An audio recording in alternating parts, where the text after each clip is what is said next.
दोस्तों, आपने इस चैनल को अभी तक सब्सक्राइब नहीं किया है तो अभी सब्सक्राइब करें और बेल बटन दबाना ना भूलें।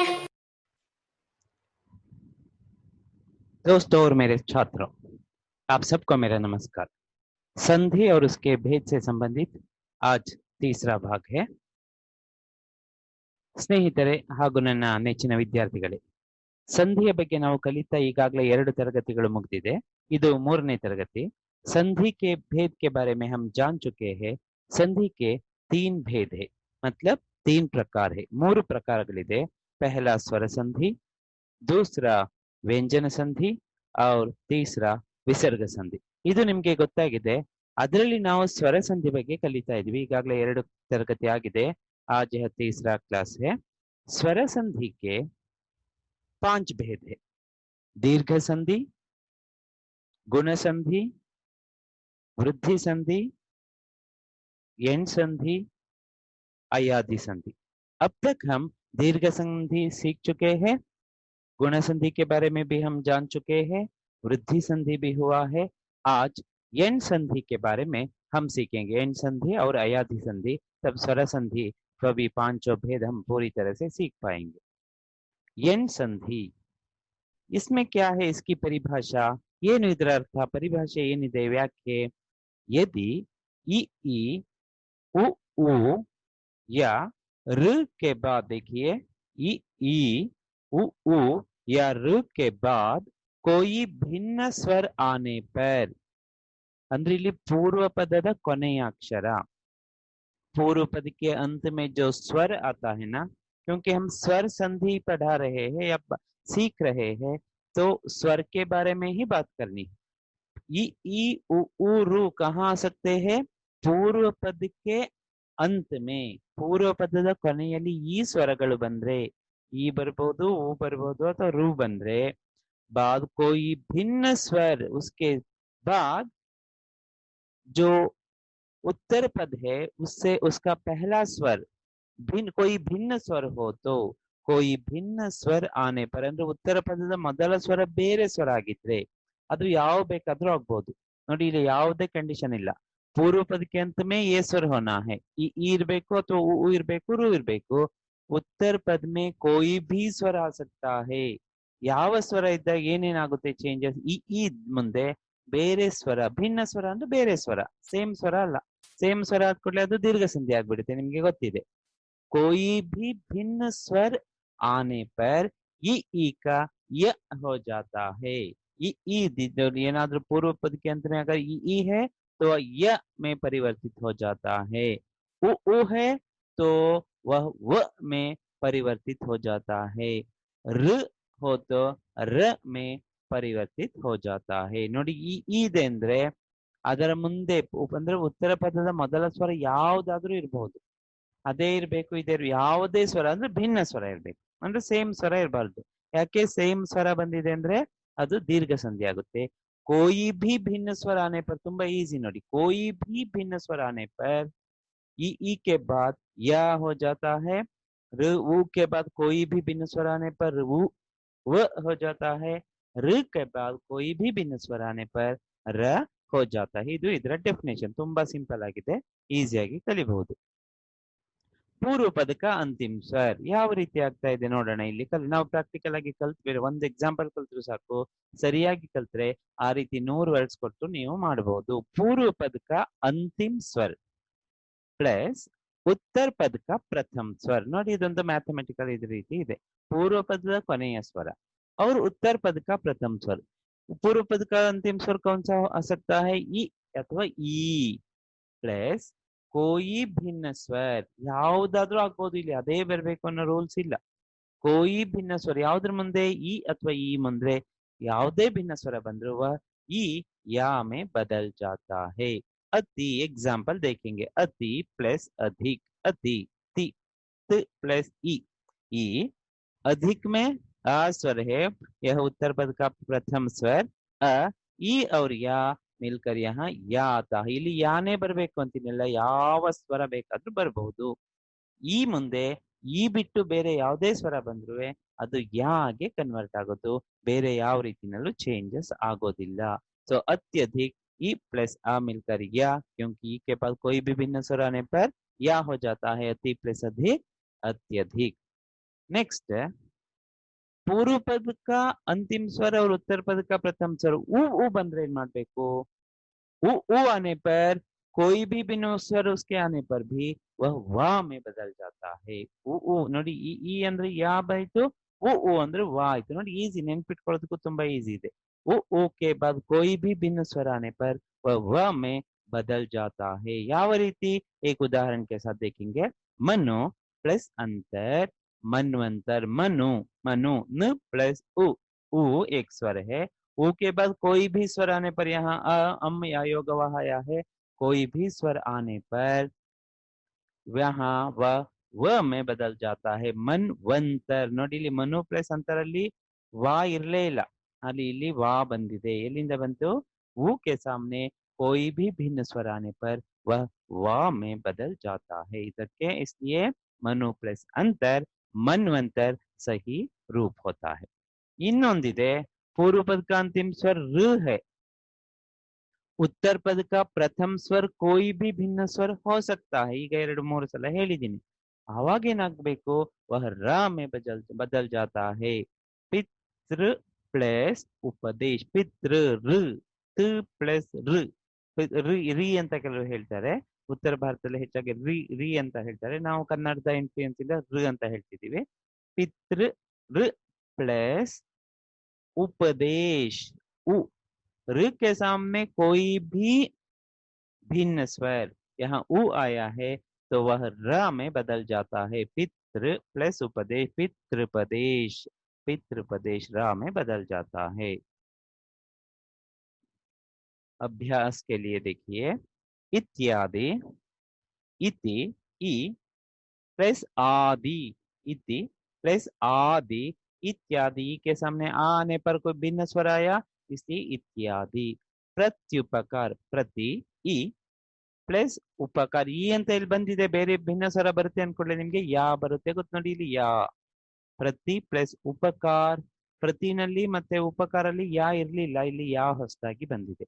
ಇತ್ಯಾದಿನಲ್ಲೂ ಅಷ್ಟೇ, ಇತಿ ಪ್ಲಸ್ ಆದಿ, ಯಾ ಇರ್ಲಿಲ್ಲ, ಯಾ ಹೊಸದಾಗಿ ಬಂದಿದೆ। क्योंकि एन संधिನಲ್ಲಿ ನಿಮ್ಗೆ नियम ಗೊತ್ತಾಗಿದೆ ಈಗ। ई के बाद कोई भी भिन्न स्वर आने पर वह या में, ऊ के बाद कोई भी भिन्न स्वर आने पर वा में, ऋ के बाद कोई भी भिन्न स्वर आने पर वह रा में बदल जाता है। प्रति प्लस उपकार, प्रत्युपकार।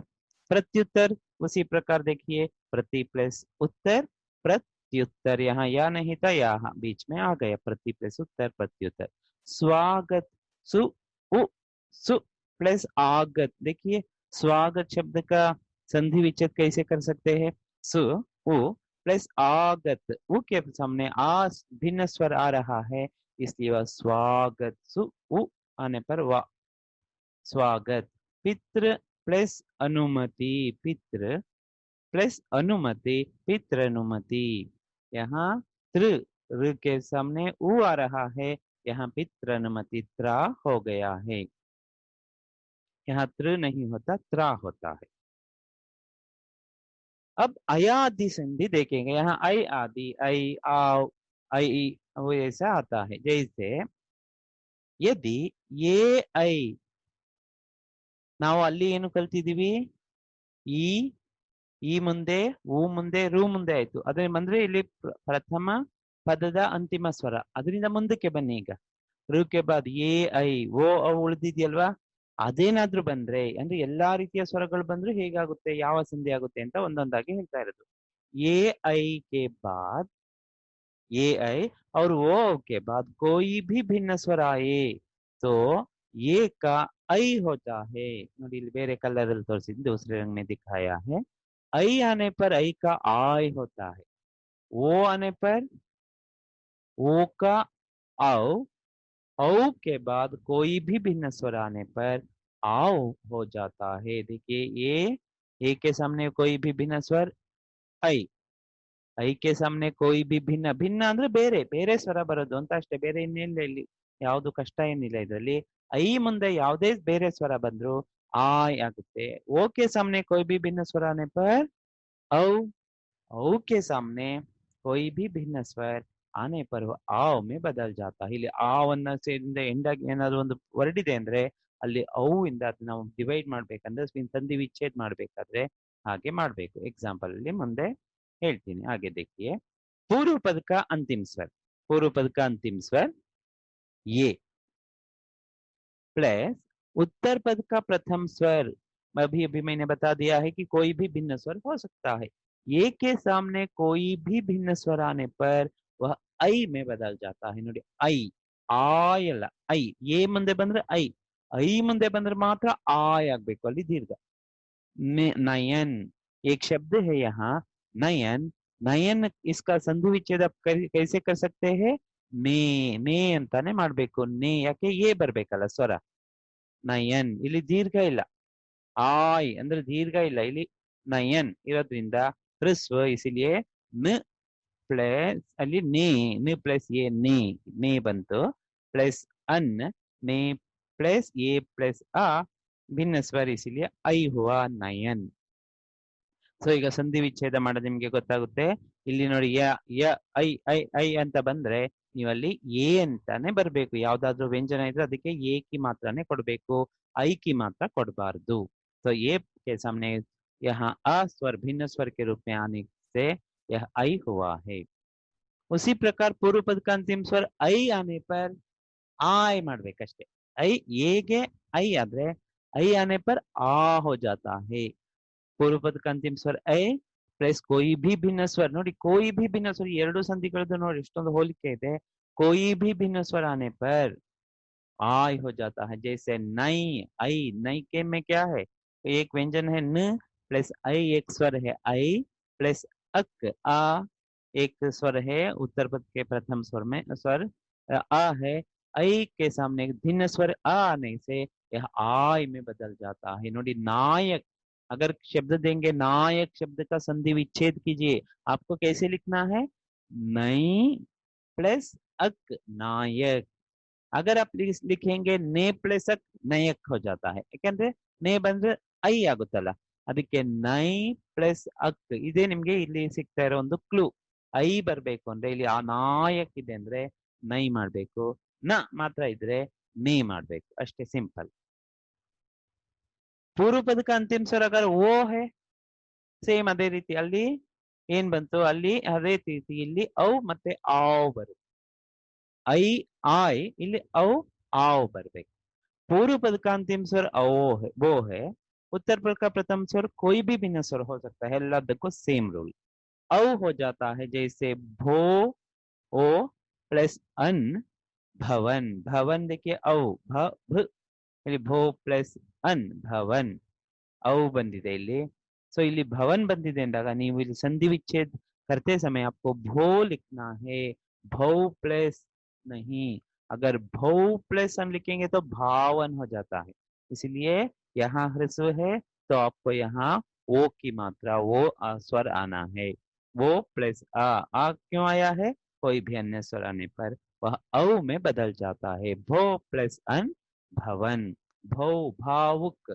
भौ प्लस उक भावुक औ ಬಂದಾಗ ಆ ಬರ್ಬೇಕು नेक्स्ट पूर्व पद का अंतिम स्वर औ आने पर उसके सामने कोई भी भिन्न स्वर आने पर औ आने पर वह आव हो जाता है औ के सामने कोई भी भिन्न स्वर आने पर आव हो जाता है ನೋಡಿ ಪಾವಕ್ ಅನ್ನೋ ಶಬ್ದ ಇದೆ ಪೌ ಬರ್ಬೇಕಿಲ್ಲಿ ಪೌ ಪ್ಲಸ್ ಅಕ್ ಪಾವಕ್ ನೋಡಿ ಇಲ್ಲಿ ಪವಕ್ ಅಂತ ಬಂದ್ರೆ ಪೋ ಪ್ಲಸ್ ಅಕ್ ಪವಕ್ ಅಲ್ಲ ಇಲ್ಲಿ ಪಾವಕ್ ಅಂದ್ರೆ ಬೆಂಕಿ ಆಕಿ ಮಾತ್ರ ಬಂದಿದೆ ಅಂದ್ರೆ ಇಲ್ಲಿ ಅವು ಬರ್ಬೇಕು ಅಲ್ಲಿ ಅದೇ ರೀತಿ ನಾನು ಹೇಳಿದ್ದೀನಿ ಐ ಬರ್ಬೇಕು ಅಂದ್ರೆ ಇಲ್ಲಿ ಆಕಿ ಮಾತ್ರ ಇರಬೇಕು ಜೈಸೆ ನಾಯಕ್ आ रही औ यहाँ पौ में औ की मात्रा उसके सामने कोई भी भिन्न स्वर आ आया है तो आव हो जाता है पौ प्लस अक पावक हुआ तो अभ्यास के लिए देखेंगे चयन चयन ಇಲ್ಲಿ ಸ್ವರ ಹೃಸ್ವ ಇರೋದ್ರಿಂದ ಏಕಿ ಮಾತ್ರ ಚೇ ಯಾ ಬಂದಿದೆಯಲ್ಲ ಅದಕ್ಕೆ ಏಕಿ ಮಾತ್ರ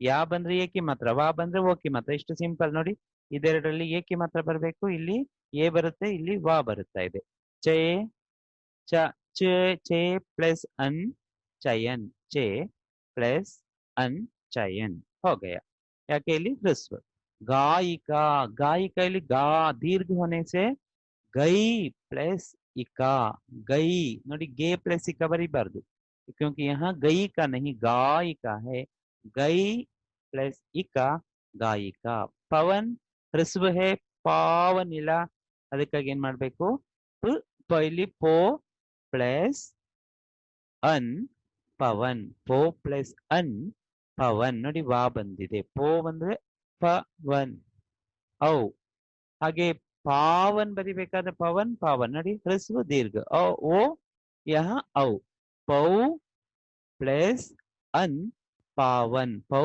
प्लस अन पावन इस प्रकार हम देखेंगे ಅಯಾತಿ ಸಂಧಿ के ಉದಾಹರಣ ಇದನ್ನ ನೀವು ನೋಡಿ ಮತ್ತೆ ಇಷ್ಟ ಆಗಿದ್ರೆ ಲೈಕ್ ಮಾಡಿ ಹಾಗೆ ಬೇರೆಯವರಿಗೆ ಇದನ್ನ ಶೇರ್ ಮಾಡಿ ಎಲ್ಲರಿಗೂ ನಾವು ಹಿಂದಿಯನ್ನ ಕಲಿಸುವ ಪ್ರಯತ್ನವನ್ನ ಮಾಡೋಣ ನಿಮ್ಮೆಲ್ಲರಿಗೂ ಧನ್ಯವಾದ आप सबको मेरा नमस्कार